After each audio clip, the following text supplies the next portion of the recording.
तो आज HCP के ऑब्जेक्टिव 1 के क्वेश्चंस काइनेमेटिक्स के सॉल्व करेंगे। तो फर्स्ट क्वेश्चन ये है कि बोला है a motor car is going due not at speed of 50 kilometre per hour makes angle it makes 90 degree angle left turn without changing the speed.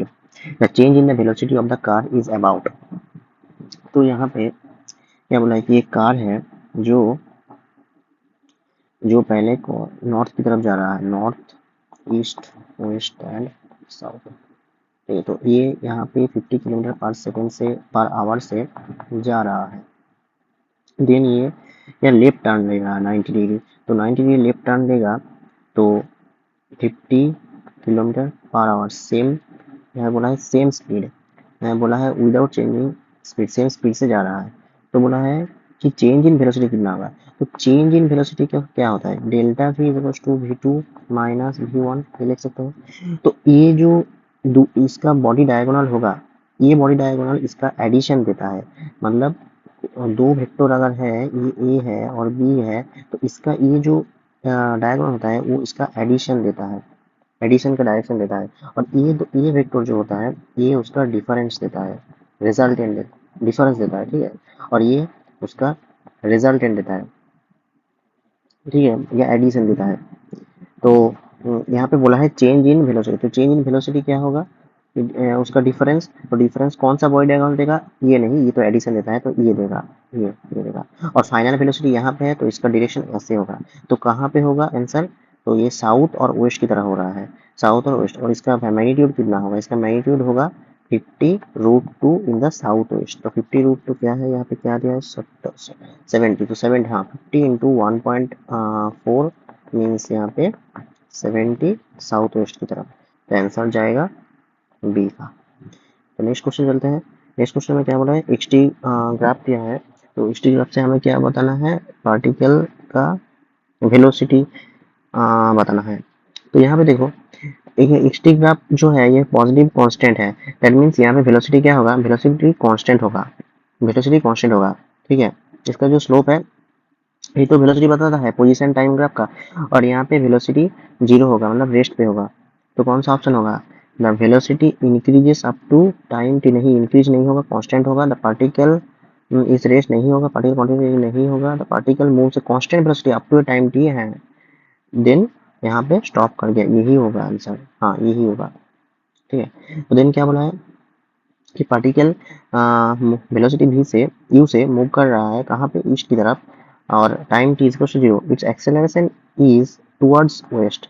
तो एक पार्टिकल जो है ये कहाँ की तरफ मूव कर रहा है, वेस्ट की तरफ u से, और यहाँ पे एक्सेलरेशन जो है वेस्ट की तरफ है, ठीक है, ये ईस्ट यहाँ पे वेस्ट, तो एक्सेलरेशन जो है ये वेस्ट की तरफ है। और X A and X B, the X A and the X B, the magnitude of the displacement in the first 10 second and next 10 second. तो यहाँ पे फर्स्ट 10 सेकंड में और नेक्स्ट 10 सेकंड में यहाँ पे इसका जो डिस्प्लेसमेंट है उसका मैग्नीट्यूड दिया गया है एक्स ए और एक्स बी। तो यहाँ पे क्या बोला है ऑप्शन में कि X A greater than, X A less than X B equal greater than, और द इंफॉर्मेशन इनफैक्ट। तो यहाँ पे क्वेश्चन में देखो, यहाँ पे एक्सेलरेशन और जो वेलोसिटी का मैग्नीट्यूड नहीं दिया गया, इसका डाटा नहीं गिवन है। तो इसका अगर वैल्यू नहीं गिवन होगा तो हम लोग कैसे प्रिडिक्ट करेंगे कि इसका डिस्प्लेसमेंट कितना होगा। तो ये प्रिडिक्ट नहीं किया जा सकता क्योंकि इसका जो कुछ नहीं दिया गया है कि एक्सेलरेशन कितना होगा, टाइम कितना होगा, तो डिस्प्लेसमेंट हम कैसे निकालेंगे। तो information is insufficient to the decide to relation with of X A and X B.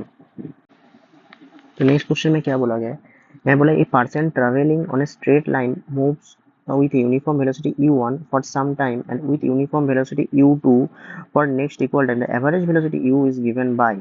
तो इस टाइप के क्वेश्चन में इसे दो टाइप का होता है, एक होता है इक्वल टाइम, इक्वल टाइम, और एक होता है इक्वल डिस्टेंस, इक्वल डिस्टेंस, ठीक है।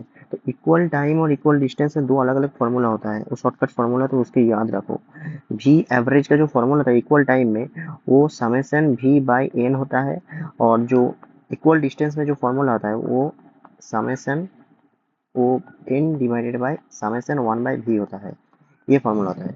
इसको अगर हम लोग ब्रेक करते हैं तो क्या आता है कि 2v1 v2 divided by v1 plus v2, अगर 2 इक्वल डिस्टेंस इंटरवल बोले तो यही आता है। और अगर यहाँ पे बोलेगा कि 2 इक्वल टाइम इंटरवल है तो फॉर्म तो यहाँ पे आएगा v1 plus v2 by n, मतलब 2।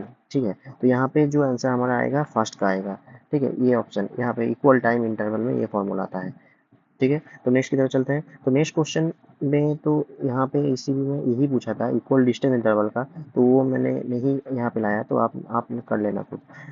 तो फिर 6 का क्वेश्चन चलते हैं। यहाँ पे stone is release from A elevator going up with an acceleration is a, the acceleration of the stone after the release. तो रिलीज करने के बाद उसका एक्सेलरेशन कितना होगा। देखो, एक एलिवेटर यहाँ पे अगर है और स्टोन को हम लोग रिलीज कर रहे हैं एलिवेटर से। ठीक है, यहाँ पे एलिवेटर से हम स्टोन को एलिवेटर से रिलीज कर रहे हैं, तो एलिवेटर भी ऊपर चल रहा है काफी एक्सेलरेशन से। एलिवेटर इज गोइंग आप with an acceleration A acceleration चल रहा है, तो यहाँ पे हम लोग एक स्टोन को रिलीज कर रहे हैं। ठीक है, तो यहाँ पे तो क्या बोला है यहाँ पे, तो the stone after the release acceleration कितना होगा। ठीक है, तो एक्सेलरेशन जी ग्रेविटी के ग्रेविटेशनल एक्सेलरेशन से वो नीचे आ रहा है, तो वहाँ पे जी से ही नीचे आएगा, क्योंकि यहाँ पे स्यूडो फोर्स नहीं लगेगा, क्योंकि स्यूडो फोर्स तभी लगता है जब वो यहाँ पे स्टोन यहाँ पे गिर गया है। और यहाँ पे अगर हम लोग नेट एक्सेलरेशन निकालते तो वो आता जी प्लस ए। ठीक है, तब जी प्लस ए आता। बट यहाँ पे स्टोन तो हवा में है ना, तो इसके ऊपर कोई स्यूडो फोर्स नहीं लगेगा, नो स्यूडो फोर्स। तो नो स्यूडो फोर्स, अगर स्यूडो फोर्स नहीं लगेगा तो इसका एक्सेलरेशन जी ही रहेगा।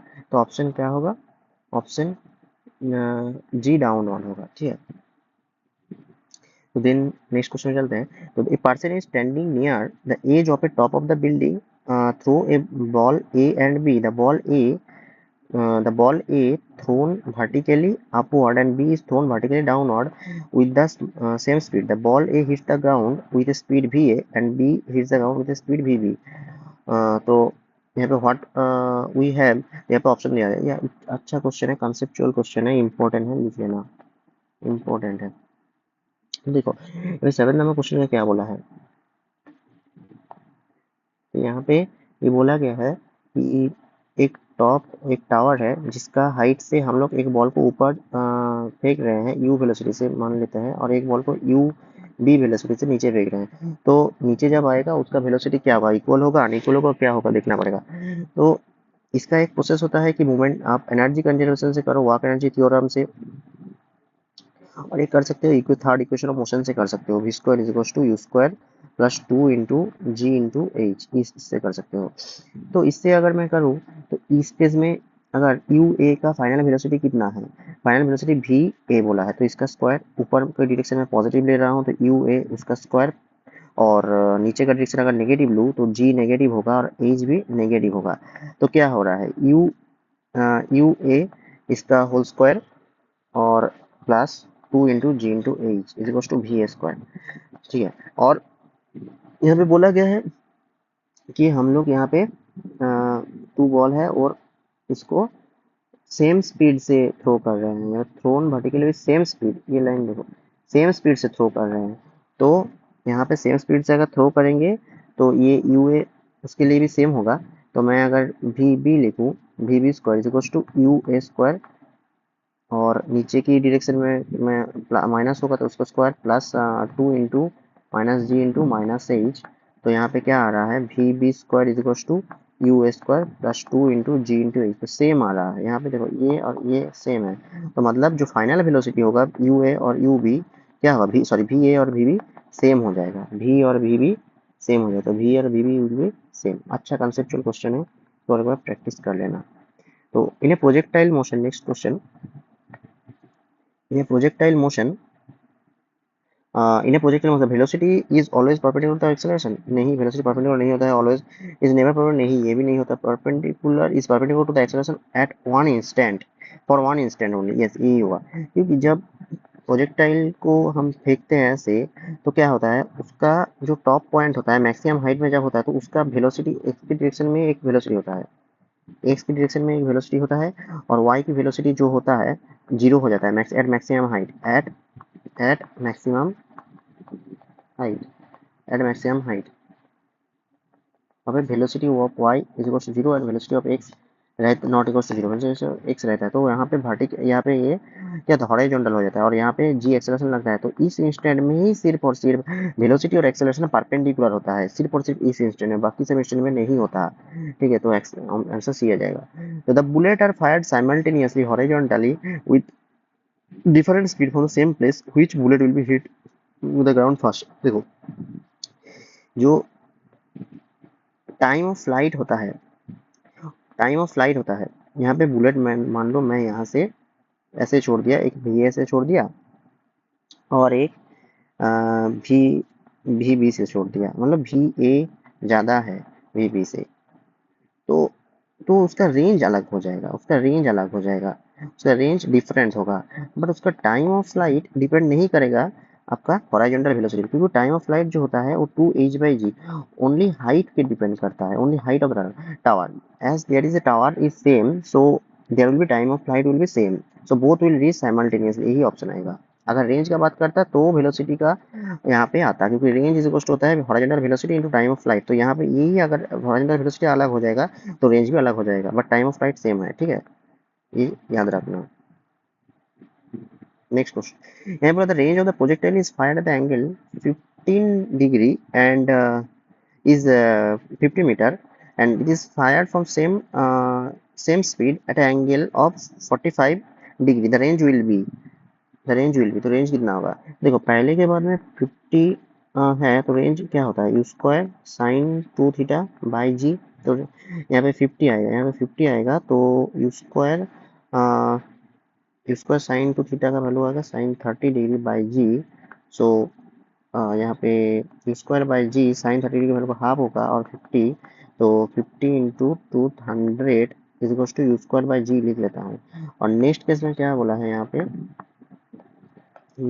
पे बोला है कि 45 में प्रोजेक्ट कर रहा है तो रेंज कितना होगा तो रेंज होगा U square by G into sine 2 theta तो साइन 2 थीटा वहाँ पे साइन 45 90 हो जाएगा तो 1 हो जाएगा U square by G is equal to R हो जाएगा तो 100 होगा 100 मीटर होगा आंसर। ठीक है ये आंसर होगा 100 मीटर। ठीक है